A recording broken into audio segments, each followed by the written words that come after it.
I'd like to riff on the idea of selfing Let's do it. Yeah. because we use the term self because of uh, the language of our community, but I don't see there's a thing called self. I think in us, there are a lot of things that show up and stick their head up, out of the surface and then go dive down. And then there's other things that spend a lot of time on the surface. So selfing I see as an activity. And if listened to, uh, it's almost as if you're feeding light into a projector, and then that projector projects that idea, which is self. Yeah. So selfing implies that there's something there already. So when you feel this idea of being a self seems to be a historical fact. And then basically the only direction to do is to move away from it, try to get out of it. And then we get caught in its first trap, which is self can't get out of self. Yeah. Not seeing that, we keep on trying to get out of self. And self can't get out of self. There wasn't any exemptions in that statement. It was a verified fact by people who were seemingly in the act of doing just that or caught up in the act. So this isn't about getting out of something. It's really getting a sense you were never in it. That's the freedom from the bondage of self. The bondage of self will be presented, but that doesn't mean you're manacled. Yes? Yes. When something says they're your handcuffs, you don't have to live as if they're your handcuffs. Yeah. The head is really describing how it sees things. And it's telling the truth when it sees a resentment, it calls it mine because it is. A resentment is a manifestation of this activity of selfing. Yeah. So selfing is telling the truth that this is my fear, my resentment, my harms to other people in the pursuit of what I want because I don't give a shit about other people. I want to get what I want. It's telling the truth, but why do we take it to be our truth is really the dilemma I see. Yeah. And I only see that the health of that condition waning is loss of interest. It's just the way it is. So when something is presented as you're very keen on it, or your head is very keen on it, and it will follow it much farther than it will follow almost anything when seen as not you. It will, yeah. It will just obsess on and on and on and on and on. So what would happen if you took that uh the meaning out of that? I found it produced, or it just like the AA program does, which is it produces a loss of interest in self, this idea of self. Yeah, it does. And when it talks about it on page 60 something, everything that starts happening is pivoting on the loss of interest in self. It says, okay, we lose interest in self, and then all this stuff happens. Yes. Amazing things happen. We feel a new power flow in. Now we're suddenly, instead of conscious of self all day, we're conscious of the presence of what some people would call God. Yes? So now that self-consciousness that's completely absorbed in its own little loop is broken, and now you become conscious of a presence, the spirit, let's say, yeah? And from that point on, we are on a new basis. And what is that new basis? Trusting the infinite, having faith in the infinite, having interest in the infinite instead of the finite self. Yeah. And so, where does the interest show that it's waned? It's not that you lose interest in self, you lose interest in selfing. Yeah. You just don't, you've heard it all before. And now you have the ability to move away from it, given to us. It's not our own ability, it's given to us. I feel through a movement of grace, but grace is plentiful and it's always available. And therefore, you start losing interest in the selfing, and let's say you're in the selfing's going on and then a hummingbird flies by. Your interest immediately goes to the hummingbird. Yeah. Because it's not attached to the fucking dead carcass of self. Yeah. So now life can shake you out of it because there's tons of invitations all day. Yeah. To see, hear, feel, taste, and touch. Yes. Tons of it. And so suddenly the head is saying something and then something catches your eye and you forget all about what the head is saying. To me, this is the loss of interest in self. And then you're gaining interest in what you can contribute to life and just in life in general. Yes. And now you're on a new basis. And a lot of people see, we have faith that the head is telling us the truth, so we think we're on a shaky basis or we're not on the basis. It says we're on a new basis. Yeah. If you follow the suggestions and you're sober today, at this part of the process, you are on in a new basis. Your head doesn't need to agree with that or not. Yeah. Because you're going to see the head from that new basis. Yeah. And you're going to see it's not you to some extent, which is going to allow you to travel lighter through life and find out you can face life successfully. Yeah. A day at a time. Does that mean you're going to be a success in life? No. You're going to face life successfully, whatever life has in store for you. Yeah. You're going to lose sometimes, but you're in an upgrade. You're progressing. Yes. Yes. And every one of us has to either begrudgingly admit that something has done for you what you couldn't do for yourself. Yeah. Did that just happen once in one occasion, or does it become the theme of your life? It's the theme of my life. Something has done for me and is doing for me what I couldn't do for myself. Yeah. So, yeah. And the addiction in Buddhism, they call it cherishing of self. Yeah. They have the word cherishing. It means it's not just like you're interested in it. You're very fond of the interest in it. Yeah. It's like candy coated. Yeah, and so you can tell people are exulting when they're complaining about their problems. There's like it's like a super nobility of, yes. Or a guy I used to work with, I just saw him. I drove by him. I recognized it was him. Uh, I worked with him in sponsee situation, and his head was a glory to behold. Yeah. So he would come up with the problem. Yeah. And he would just read out all the uniqueness of this problem compared to any other problem. So it was the problem, but I wasn't in his head, and I'd been watching him for years, and it was like the problem I had noticed in my time working with him. Yes, every few months there was a new the problem that nothing could do anything about because it was so unique. But they were just a run of the mill the problem. Yeah. Yeah. Now I could see it because I wasn't in it. There was no invested, I had no invested, I wasn't invested in his story. So I had not, I didn't have a great ability to see, but his seeing was deflected and redirected. Mine wasn't. I was looking at him and going, wow, this is amazing. Yeah. Because being the problem, it gave him an excuse to do things. Yes. That never worked, but he still would do them, like go out. Yeah. And then he'd come back underneath the shadow of the real problem and then find he has another the problem as a way of avoiding the big shadow of the elephant in the room. Yeah, it was mental gymnastics. Yeah. He could have won an Olympic medal in some respects. Yeah. But I wasn't on his team. I was sort of like an unbiased judge, and yeah, you could see it. Yeah, that's why a lot of people, like Al was implying, a lot of people call me. "Oh, I just met a friend.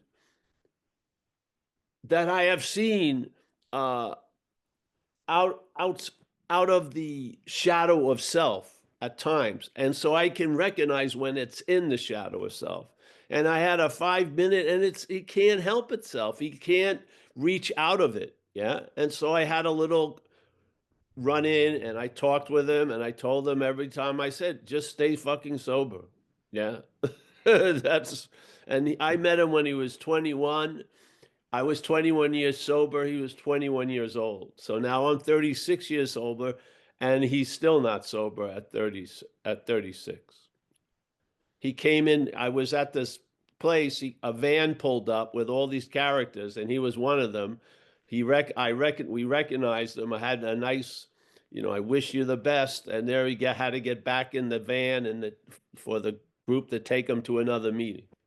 Yeah.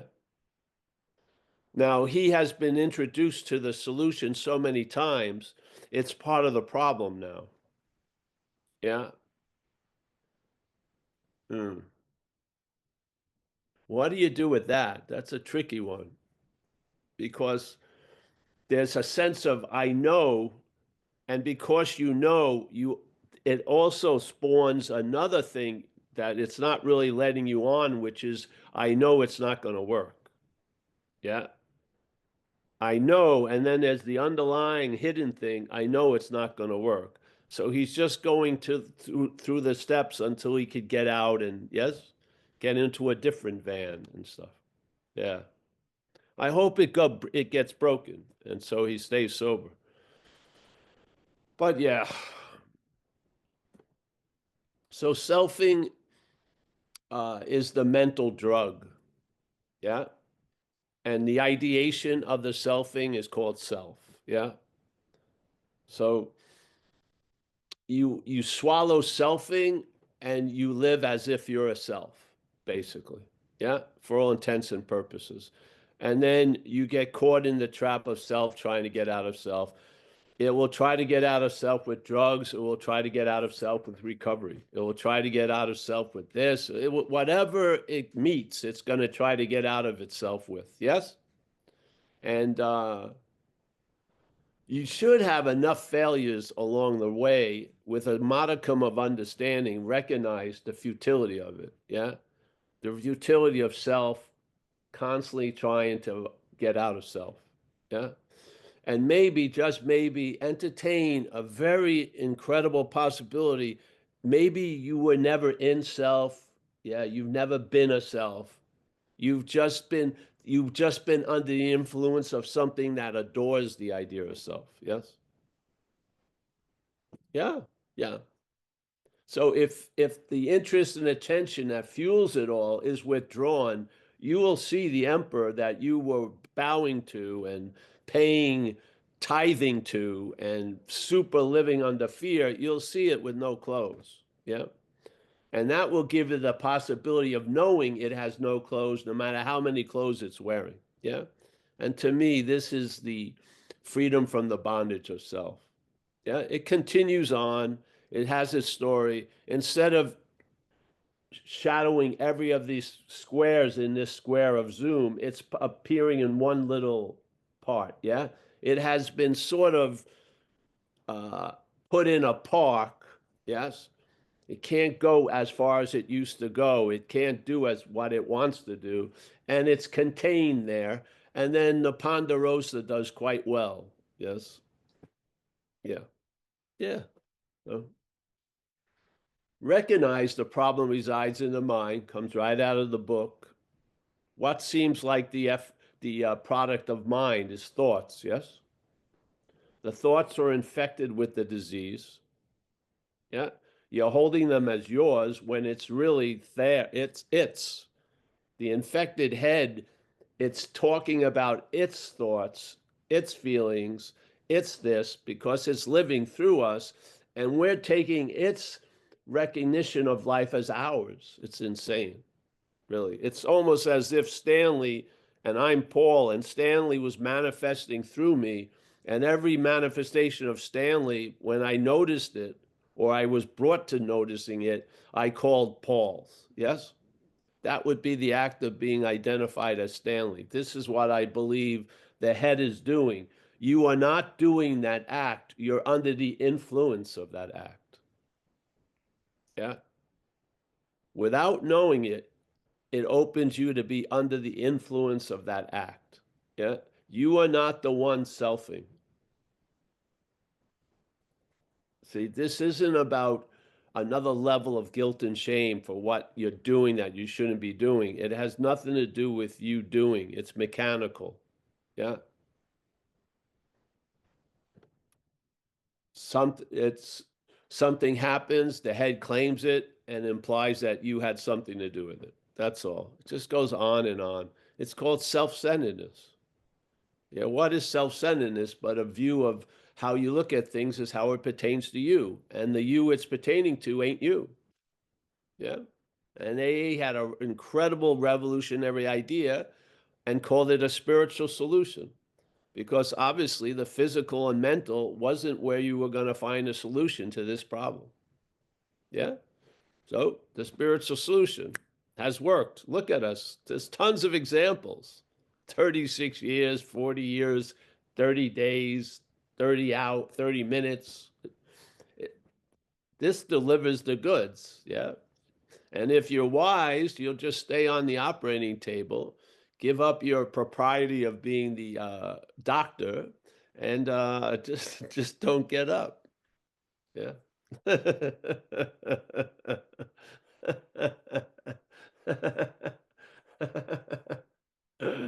Uh, the funny thing is, if you get up, it doesn't cancel the operation. You'll probably come back to the operating table and then you'll lay down. And then one of the times you'll just let go. And yeah, let the operation continue. You're going to be put to much greater use under the hands of the higher power than how you're being used by the lower power. Yes. Yeah. And you're going to be much more joyous about it. Yeah. Taking, and taking all day really led to a huge emptiness. It's like a big hole, and it's not just a hole. There's a demand that it has to be filled all the time. Yeah. And you know it's not going to fill it, but you can't stop. It's, oh, yeah. But, you know, what is it like when you see somebody at a meeting of AA and you know they have the willingness, they've gotten something, and then you watch them without them knowing it for the next few months or years, and it's just a joy. This, you knew that rose bush could bloom roses. It was just in the wrong pot with the wrong soil, wasn't getting any sun, wasn't getting any water, and it had a whole story that it was a terrible rose bush, but it isn't. If you just put it in the right conditions, it's going to bloom. Yeah, that's the whole point. So, whatever the topic is today, is it varies based on where you are. Yeah. First things first, you have to be sober if you've crossed the line and entered what they call real alcoholism or real addict, which is you've lost any ability to control your drinking and using. Yeah. If you've crossed that line, this is essential. It's it's the main imperative, because if you don't, that shadow is going to cast itself on whatever else you do. Yeah.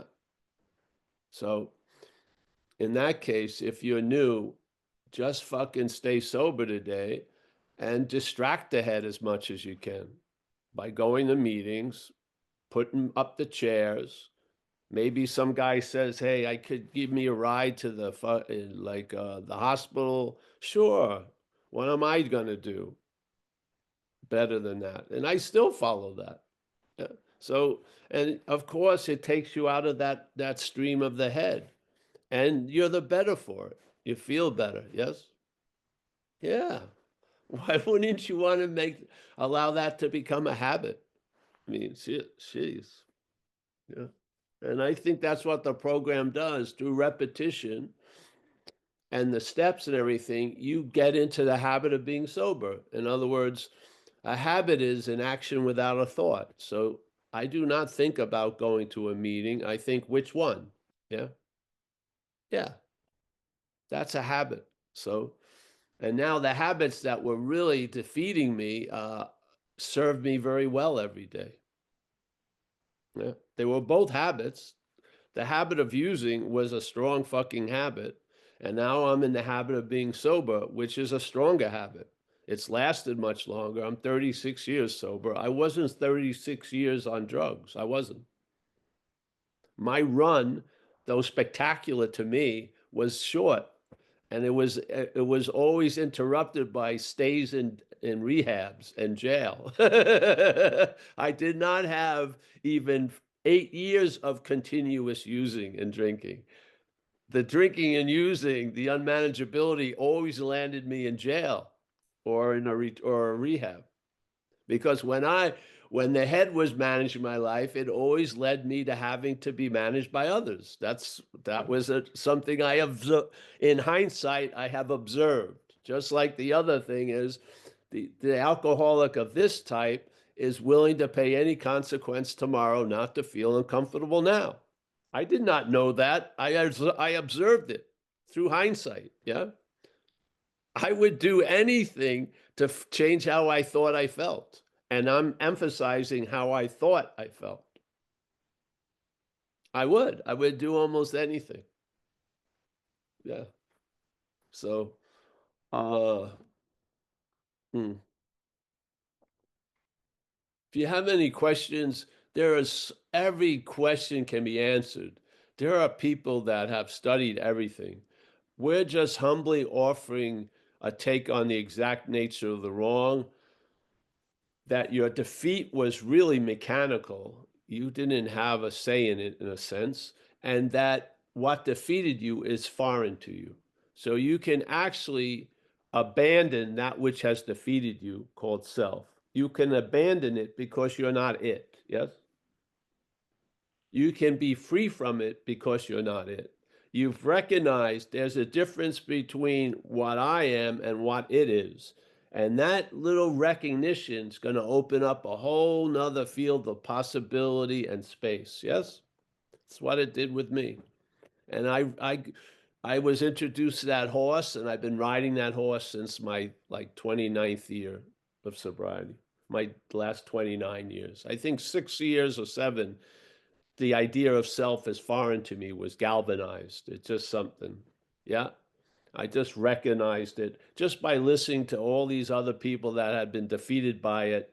And I saw way more similarities than differences. And I saw there's a commonality in this situation that just smacks of impersonalness. I just do not think we're doing it. Yeah.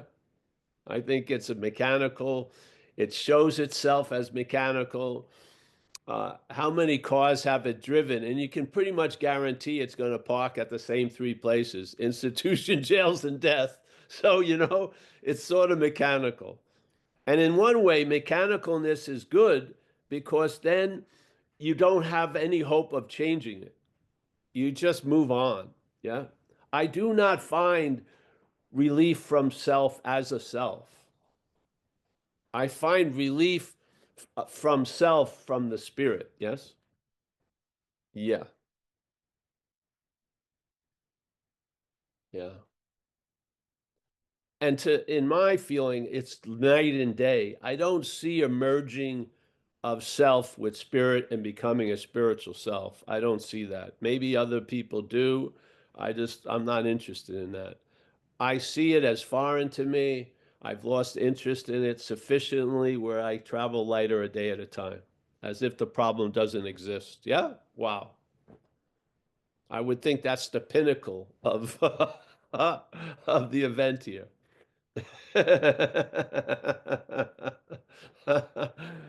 Read 84, man. You'll be placed in a position of neutrality with no thought or effort on your part. It'll happen automatically, and you will live as if the problem does not exist for you anymore. Wow. What higher level of a solution can that be describing? That is 100% pure gold solution. Yeah. Wow. Have I met any other solution in this world? No, I have not. A lot of solutions demand a lot of stuff to stay a solution. And after a while, they sometimes seemingly turn into a problem. Yeah? Here, the solution, the gold of the solution has been shining ever since. Yeah, no tarnishment, no change. It's not been devalued. It's not cryptos taking over its place. It's pure gold. Yeah. Yeah. Hmm.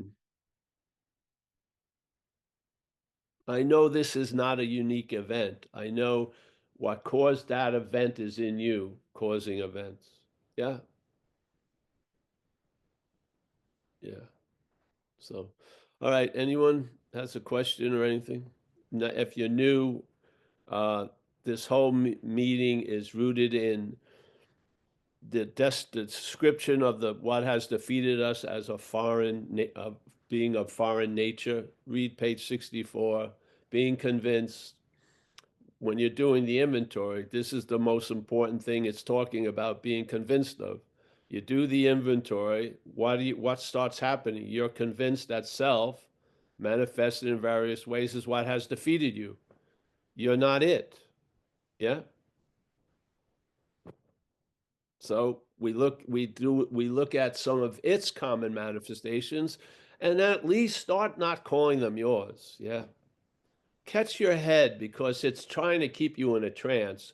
When it's the idea of resentment comes up as a topic or a feeling or someone else is having it, and then you start calling it yours and mine, that is the act of reinforcing the bondage of self. Yes? It looks nonchalant. We get into a meeting, we have our own private meeting, and we share all of our resentments, my resentments, and my fears. That to me is a mistake. That's all. It's a mistake of understanding. And I think it's having a very, very bad and very limiting effect. Yeah. You do an inventory of what has defeated you, and you come out of how it defeated you with the ownership of those things still. There's something that was missed in the inventory. Yeah. So page 64, third paragraph, read there. And then tell me if are they implying that a resentment is yours? They're not. They're describing it as a manifestation of self in one's life.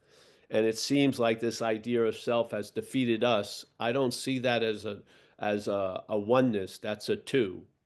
Self defeater, us defeated. Yeah. I could be wrong. I mean, I grew up with English. I think I comprehend the words. But hey, there you have it. And then we just meet and share and go on and do whatever. Hopefully reinforcing uh,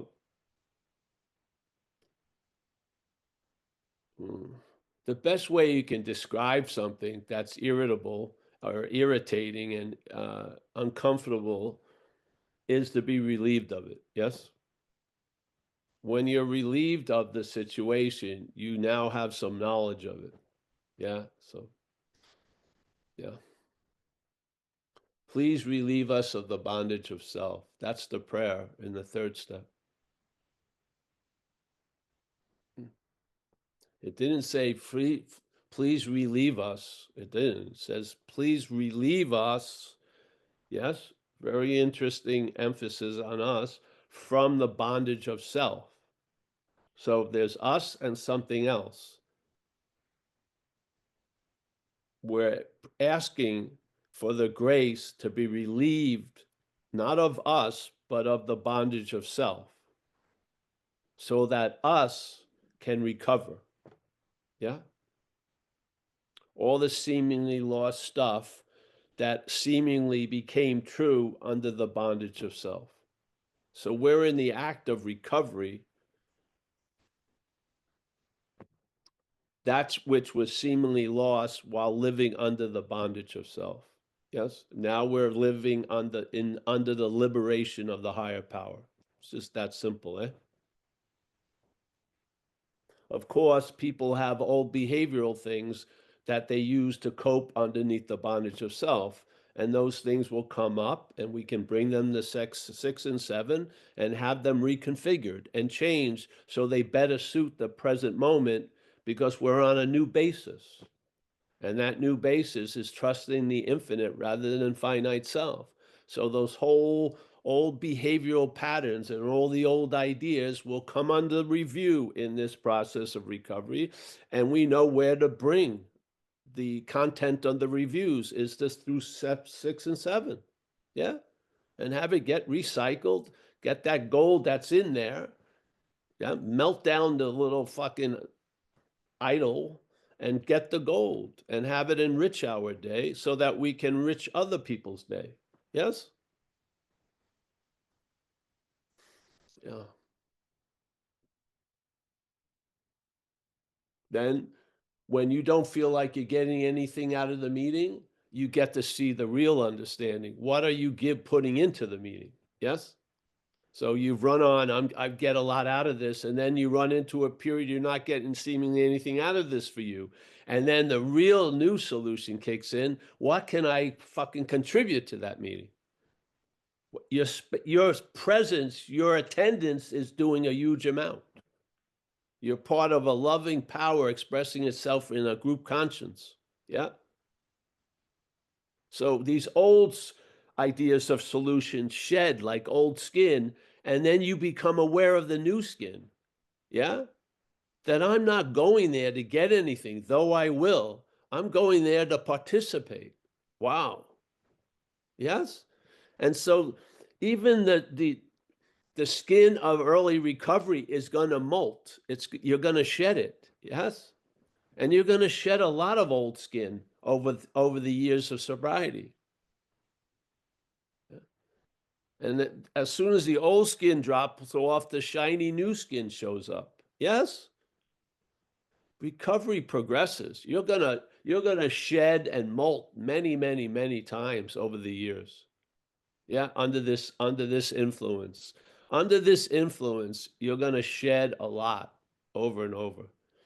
Yeah. And you may have, and so many of old ideas will drop off like dead skin, and a new idea will appear and take over. Yes? Unbelievable. Isn't that beautiful? That you could be saddled with thousands of old ideas, and you stay in this process, and those old ideas are going to be, they're going to be noticed, and they're going to flake off like old skin, and you're going to have some new ideas take over, which could be fucking very exhilarating and liberating. Yes? We're going through a metamorphosis, this program, like it or not. We may not change so much in the body, but that's not the point. The metamorphosis is the effects may show in the body. It's not for the body. It's for the spirit and the head, yes? We're outgrowing the old mental skin, and we're getting a spiritual skin. And the mental and the physical aren't going to become spiritual. You're going to realize you are spirit. Yes, I humbly feel. Yeah. And more, when you call your true identity, you're going to feel as if it's a spirit, not a biographical action figure. Yeah. Yeah. You will hold yourself in a different way. How profound can that be? It's incredible, eh?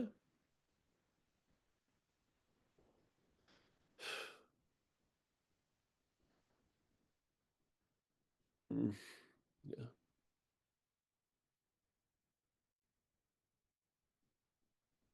The head wants to clothe you, to hide the skin, to hide that, to have it fester and whatever. But the light of the spirit keeps you sunbathing, yes? The old skin is going to fall off, and it's going to be replaced with the new skin. Yeah. Yeah. You know, I had you don't mind if there's no question. One of the things in the book, it says that we were incapable of having a viable relationship with another person. Yes. That hit me very sorely, because that I was sort of crippled in that situation, I think. Yeah. Emotion, like the drinking and drugs was like an emotional retardant. Yeah. I had pretty much checked out when I was 13, 12 or 13. And I wasn't up to the task of receiving unconditional love. I could overdose, I could do all that, but I could not receive love. Yeah, because I had a true belief I didn't deserve it. And nothing was shaking that. So it always would bring up, it would become very uncomfortable when I really loved somebody or liked them a lot. It would produce this fear where it would lead to an acting out, where I'd really make an ass of myself. Yeah. And when it's, and it was, I was used to it with the drugs and alcohol, but I wasn't used to it when I was sober. And so when it first happened in sobriety, it really was a fucker. And I got something I never had before, was an emotional hangover.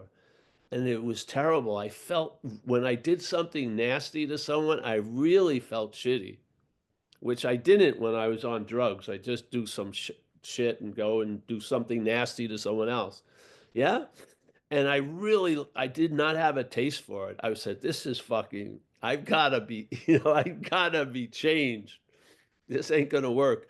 And a lot of things fell off the first molting of the skin, the first years or so. But some of the shit really lasted. And this acting out concerning a significant other, and it usually would be around holidays, was really, it kept happening. And it would take me over, and I felt very powerless over it. I even attempted therapy around it, which is amazing for me. And yet, and I had a little solace when I came in AA because I believed it was produced by the cocaine use, but that was not true because I stopped using cocaine and it still came up. And so I was doing, 6 and 7 in the program was very valuable, and I was praying for this to be removed, yeah, or whatever. And it was on New Year's Eve, and I had this fixation. It was the only time I can really say I got addicted sexually. I had sex addiction. I liked going horizontal with this lady. And because I did, I, I knew a lot of shit I didn't want to know about the lady. Yeah. So New Year's Eve, I'm there, and that thing comes over me, and I start trying to prove she has to prove her love for me, and she's not going to pass the test. Yeah. I see her has already failed, and then I'm off doing my little number on her psychologically. And so then I do one of my moves. I'm leaving. I didn't want to leave. I wanted to keep fighting, but I make I'm leaving. And so I leave the apartment, which I didn't want to leave. I get to the car, and of course I call her right from the car. And I want round two. Yeah. And I just saying, wow. And I've been in AA like 11 years, I think at that point. I'm just saying a lot of shit had been removed. And then I go back up there, ready for the flamethrowing to occur, and something stopped it. Yeah, something came over me, and that momentum for shit to come out of me stopped. It was unbelievable. Like paused. Like if you were in a movie and the inevitable was going to happen once again, and something greater than you that's running the movie just paused it. Yeah, and something it was removed. It was incredible, unbelievable. I told her later, you don't know what happened. You don't know what could have happened the rest of this night. And that thing showed up every once in a while in the future, but it paled in comparison to what it was like. And then it just petered out.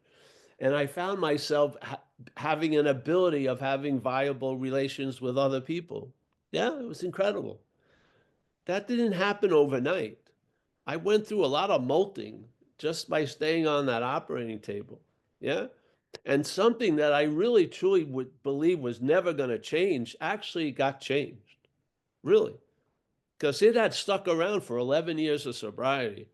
It had still weathered all the spiritual rinsing and car washes, but it got 6 and 7 fucking triggered something and it got changed. Yeah, unbelievable. So can you imagine to, in hindsight, knowing that you were incapable to have a viable relationship and now you have been brought back to that capability? Isn't that incredible? And the hounds that would fucking bark if anything like that got close were fucking sent around the corner for more than a half an hour for the rest of your life at this till this point. That was 11 and now I'm 36 years, so that's 25 years of that fucking hurricane not blowing. Incredible, incredible. Yeah.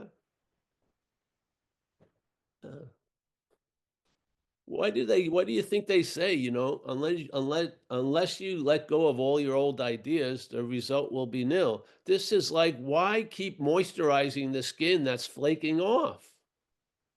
Yeah, it has the old story of the snake, yeah. Do you anyone want to share, or I'll just keep riffing? Yeah, Al has his hand up, so All right, Al, let's come let on. Al come in. Hi, Al. Thanks for the explanation, Paul. Alan, alcoholic of the people. Why, after seeing self defeating me and grasping an understanding of this exact nature of my wrongs, am I still drawn to it? It seems to be a rut that I fall back into, where you say at 7 years you had a clear delineation. You may recall I've asked you before, can I sever once and for all? And you quickly said, no, you can't. Can I lock it in? You said, no, you can't. And so I'm asking again, is this the drug that I'm fighting, self, that keeps calling me back? Yes, Sure. sure. Well, please, you sir. Yeah. But the fighting is over. You're on the winning side. Yeah. If you would actually see how much time you spend in it and how long its effects are in your little episodes, they have shrunk very, very much. Yes. And they're in the process of shrinking more. And when that is shrinking, something is enlarging. Yes. Recovery progresses, just like the boogeyman about alcoholism, it progresses. Well, recovery progresses also. Yes. Won't get fooled again. You may get fooled again, but it's going to be for less time and less damage. So you've commenced, and you may be at some point of outgrowing this shit. I don't know what point that is, but there's going to be more of this grace and less of the shit, so to speak. Yes. The head is not an arbiter. It's not an unbiased arbiter of the race. You cannot listen to its diagram or narration of the game because it's got a bet on you losing. Yes? Do not rely on it to tell you how your recovery is. It's completely propaganda. Just look at where your feet are and have you drink today? No, then you're sober. Yeah. Yeah. But I won't be. I don't care about that. You are right now. Yeah. It's always wants to influence your present moment by projections of a future moment or a past moment. Yes. You've also said the five senses are trying to anchor me in the now, but I have this mind that wants to pull me out of the now. Well, of course, your five senses are, that's all they meet is the now. It's the head that makes up these fucking things. Yes. To the sense of touch, there is no past or future. It's present. Yeah. Taste, there's no past pizza or future pizza. It's present. Yeah. It's the head that entertains the world of what's not happening. Yes or no? So your greatest anchor is the experience of the five senses. You're like a boat in the ocean, something new that you needed more than one anchor. It gives you five freaking anchors. Feeling, tasting, touching, smelling. You cannot smell a year ago. Yeah. You cannot taste 3 hours from now. Yes. You're rooted. You have 5 anchors. That's why in AA they say it when you're new, just look where your feet are, because your head has you somewhere else. Just fucking look down, see those clock shoes or whatever, and there you are. Start there again. Yeah. And that get into the habit of recognizing I am established in what's happening. The head is established in what's not happening. Yeah. So you'll be able to recognize what's reacting. Yeah. Is it you responding or is it the head reacting? It's nice to know the difference. So you don't fucking become a devotee of the head's reaction. You become a witness of the event of right now.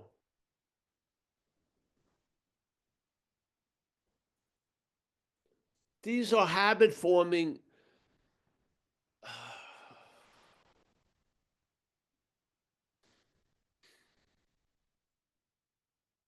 This takes a lot of thoughts to believe last week. Takes a lot of thoughts to believe next week. This takes no thoughts to recognize now. Now does not need thoughts to be now. Does not. What's not happening needs thoughts to be happening. Just the way. Where does the problem reside? In thoughts. Yes. Do you think the problem has an activity? Yes. It's filling up and redirecting our interest and attention into the realm of what's not happening, so that you dwell on an interpretation of the past and the future at the expense of the experience right now. There you go. Serving a master, either the higher power or the finite self. That's it. Yeah. You watch it, see it. Yeah. I know you're on the winning side. I do. There's no way the finite is ever going to beat the infinite. No fucking way.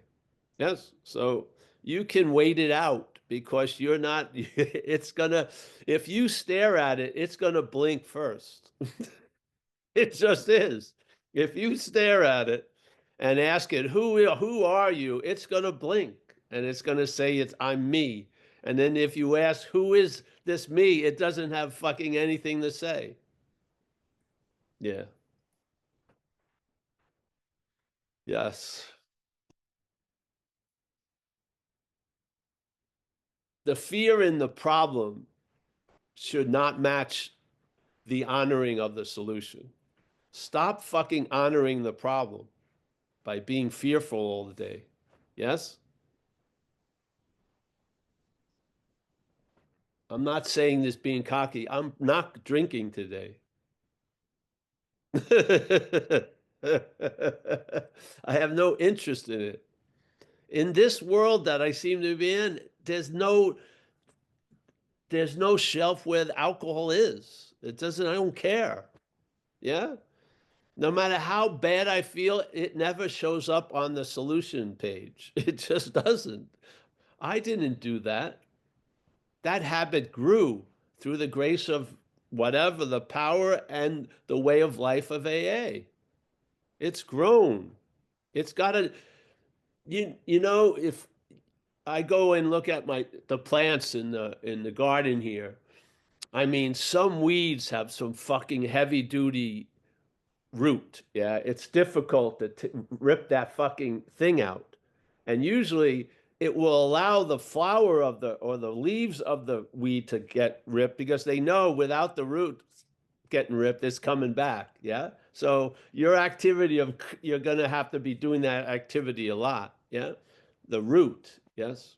So this is like the habit of being sober is like a root, a deep root. Yes. Circumstances and situations aren't going to move the root. Yes. And if you were under the same nature that I was under, it behooves you to have this habit in place. Because if you don't stay sober, all bets are fucking off. I've learned too many times watching people with 20 years and more leave. I do not want what they have. Yes? That monkey isn't listening to anything they say. It's just straddling their back and they're fucked. Yes? Yeah. So if I have to admit powerless to have freedom, I gladly admit powerless over the use of alcohol and drugs if I start using them. Yes? Yes. I don't think I've gotten a super muscle to stop that. So I just don't start. Yeah. I do not believe once I start, I'm going to stop when I think I'm going to stop. I just don't think that would happen. So I'm just in the habit of not starting. Yeah, it's great. Then everything's academic, really. I don't have the only reason why I have a rehab number is for someone else. I don't have a rehab number for me. I don't. Yeah. All right. Well, yeah. You ready for another hand up, Paul? Brian has his hand up. Ready for 20 hands up. Yes. All right, Ryan, come on in. Come on. Thank you. I just wanted to ask, I mean, I think you've basically answered this question already. And well, I know what the answer is, so I don't know why I'm asking, but it's so pervasive in my life, I suppose, that self-hatred. Is that just like just a clever game that the self is playing to stay in self? Yes. Yes. It's well, the thing is, again, self is dualistic, yes? So there's a subject and an object in the idea of in the world of self. Yeah? What hates is the subject hates the object. So you're hated as an object, yeah, from the subjective point of view of self. Yeah. Yeah.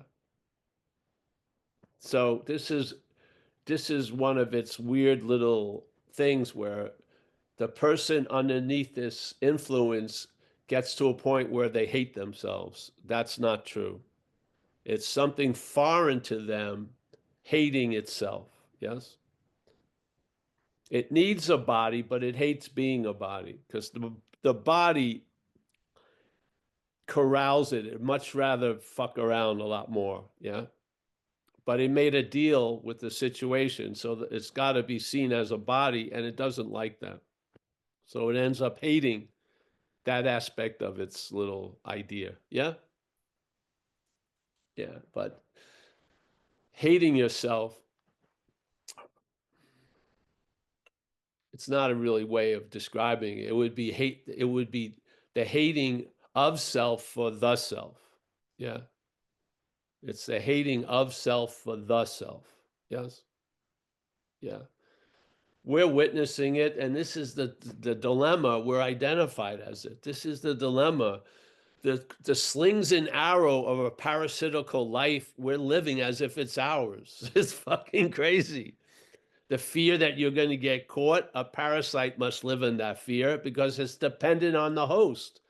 And if the host gets to realize it's not the fucking parasite, oops, the parasite's out to lunch. So, of course, there's a constant anxiety of being found out.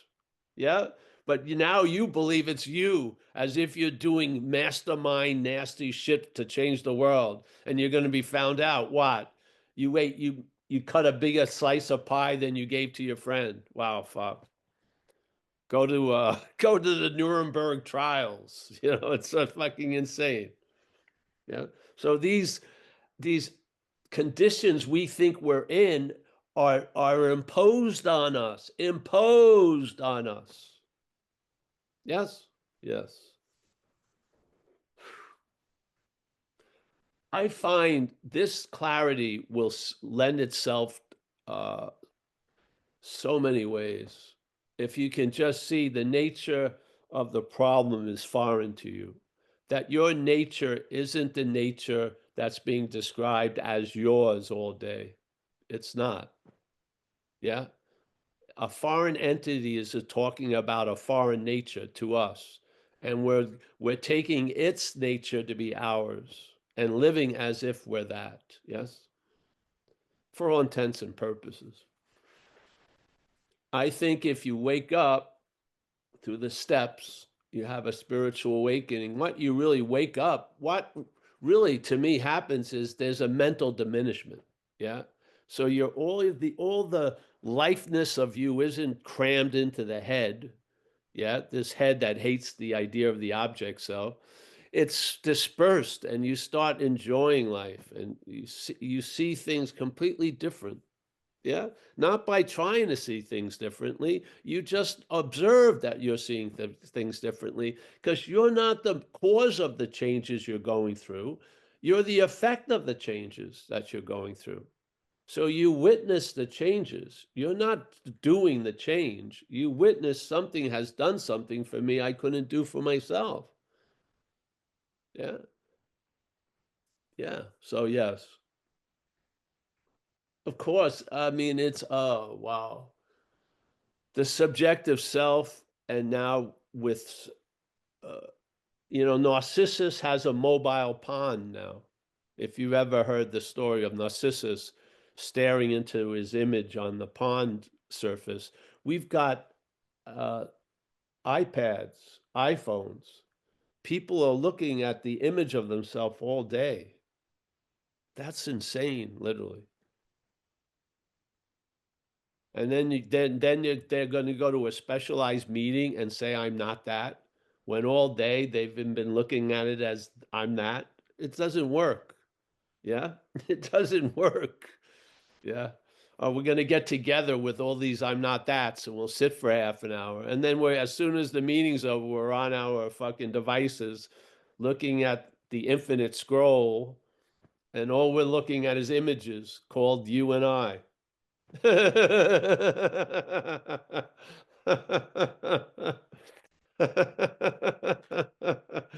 But every at 5 o'clock every day, I shout, "I'm not that," on, and I'm being filmed, so you see me saying I'm not me.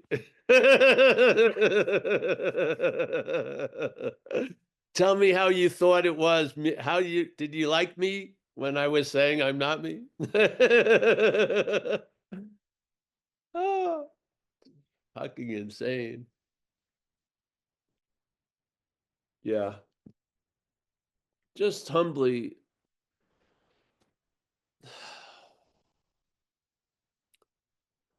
I had a lot of operations, yeah, from getting run over. Some of them were 17 hours long, 14 hours long, 12 hours long. The first three. I had 15 operations over time. Now, when I woke up in the middle operation, it would probably flip me out. I did once, yeah. But at the end of the operation, I saw the reason why for everything, yeah. In the middle, I don't see the reason why, and I may take offense and say somebody's fucking with me.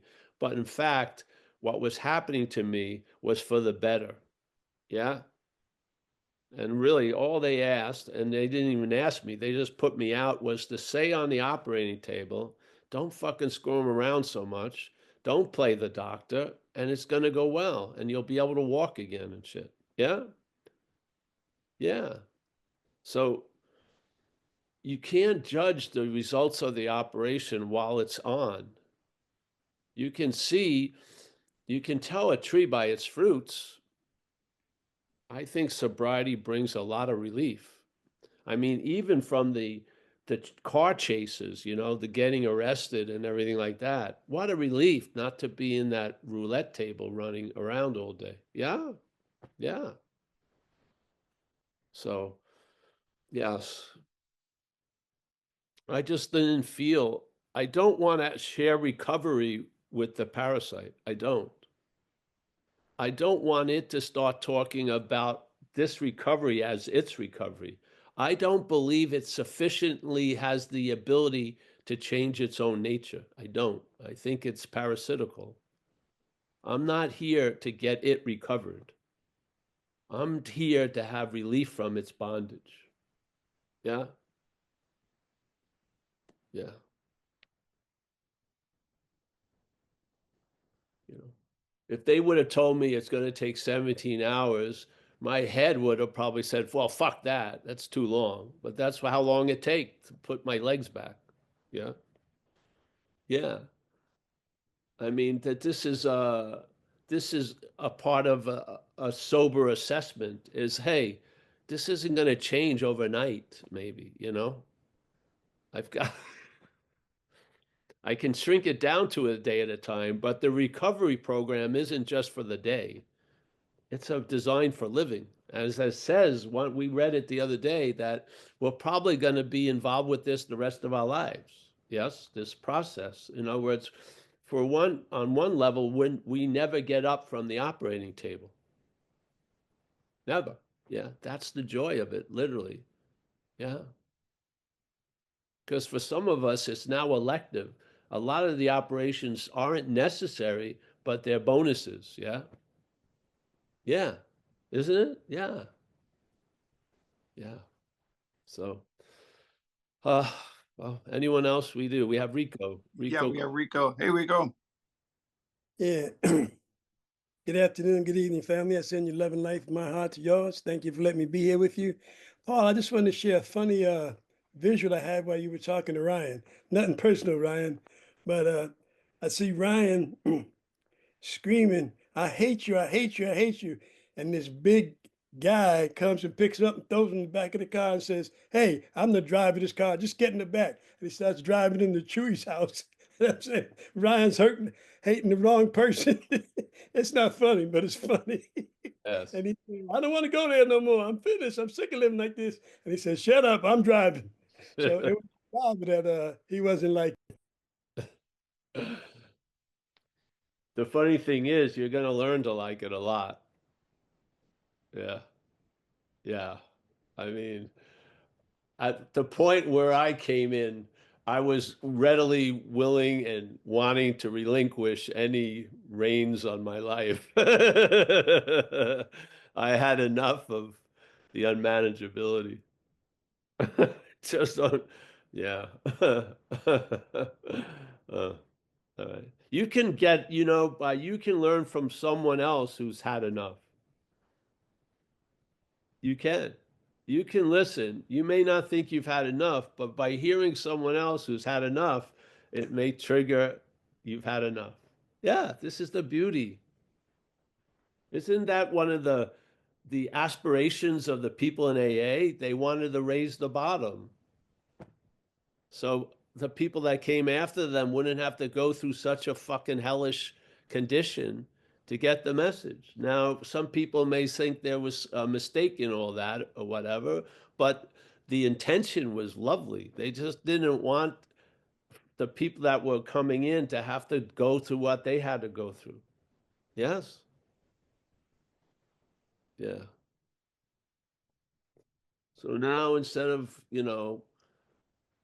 having to go to the Bowery in New York to find out, you can go to a meeting at noon. And hear the person that found out by the Bowery in New York. You don't have to go to the Bowery. Fucking great. Yeah.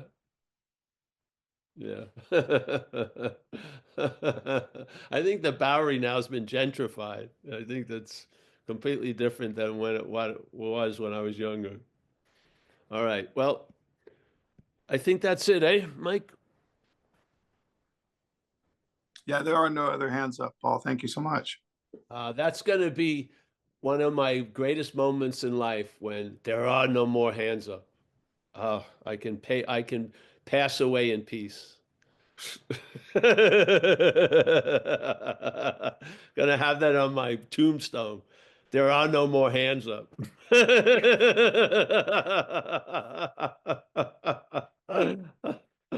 All right. Well, thank you, everyone. Rico, thank you.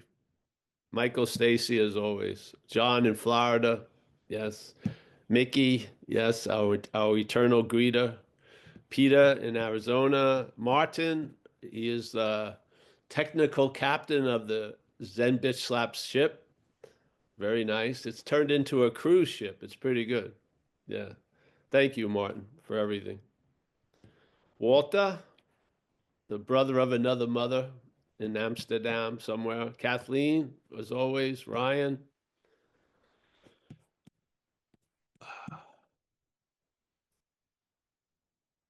Al Vegas. Always a pleasure, Al.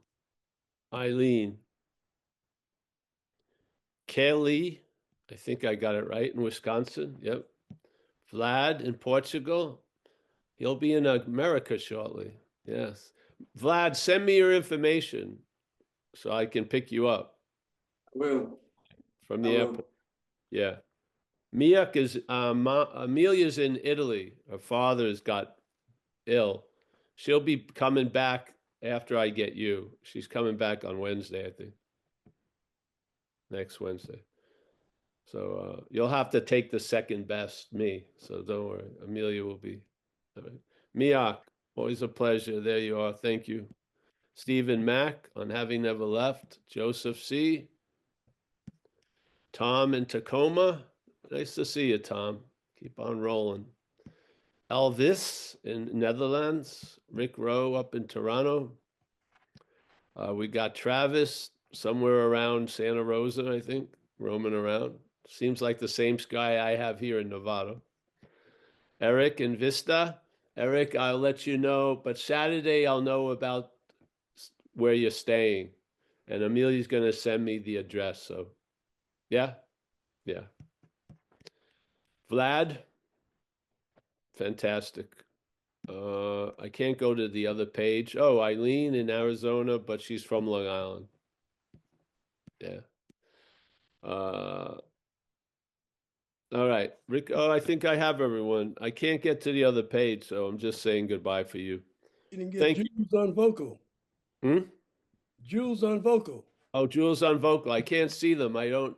Sometimes it says, and if I feel if I do anything, I'm gonna totally blow it. So yeah, say Jules on vocal. Oh yeah, there you are, honey. Nice to see you, everyone. Thank you. We'll see you soon.